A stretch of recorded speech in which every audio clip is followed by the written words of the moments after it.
یہاں موجود تمام معزز خواتین و حضرات کو میرا سلام پہنچے۔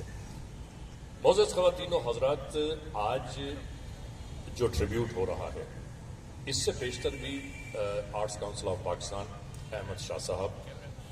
سعادت جعفری صاحب، ان کے رفقائے کاروں نے جس طرح ٹریبیوٹس پیش کیے ہیں یہ قابل ستائش ہے، اور اس میں امپورٹنٹ بات یہ ہے کہ زندوں کے لیے ٹریبیوٹ ہو تو بات بہت سہانی ہو جاتی ہے، دلوں کو تقویت ملتی ہے، اور ایک بار انسان پھر یہ سوچنے لگتا ہے کہ اس کا مطلب یہ ہے کہ میں کچھ اور کر سکتا ہوں۔ بختیار بھائی کے لیے بہت ساری گفتگو کی جا رہی ہے، میں جسارت کرنا چاہتا ہوں، میں بھی گفتگو کا آغاز اس بات سے کرنا چاہتا ہوں کہ ہمارے اس ڈائس پر جو موجود ہیں، اسٹیج پر موجود ہیں، پاکستان کی وہ مقتدر شخصیات ہیں کہ جن کا نام کسی تعارف کا محتاج نہیں ہے، ہر ایک اپنے فن کا ستارہ ہے، لیکن بات یہ ہے بختیار بھائی نے ٹیلی ویژن کی اسکرین سے شہرت حاصل نہیں کی، بلکہ ٹیلی ویژن کو شہرت دینے میں بختیار احمد کا نام سر فہرست ہے۔ دوسری بات یہ ہے معزز خواتین و حضرات کہ میں بختیار بھائی کے تمام کاموں کو دیکھتا بھی رہا ہوں، لیکن میری بدقسمتی یہ رہی کہ میں ان کے ساتھ کوئی کام نہ کر سکا، لیکن ہاں یہ ضرور کیا میں نے کہ ان کے کاموں سے میں نے بھرپور فائدہ اٹھایا ہے۔ بختیار بھائی ایک نام نہیں ہے بلکہ یونیورسٹی آف پروڈکشن سے پوری دنیا کے لیے۔ اب دیکھیے، یونیورسٹیز ہر ملک ہر شہر میں ہوتی ضرور ہے، ان یونیورسٹیز سے فائدہ کون اٹھاتا ہے یہ عقل والوں کا کام ہے۔ بختیار بھائی نے زندگی میں جتنا کام کیا ہے، جتنی تخلیقات پیش کی ہیں، جتنا خود پرفارم کیا ہے، جتنا لکھا ہے، جتنا بولا ہے، اس کا کوئی ثانی نہیں ہے۔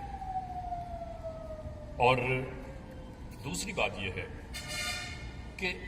آج اس ایونٹ میں آ کے میں ایک بات بہت غور سے سوچ رہا تھا، میں نے ابھی سعادت بھائی کو بھی یہ بات کی ہے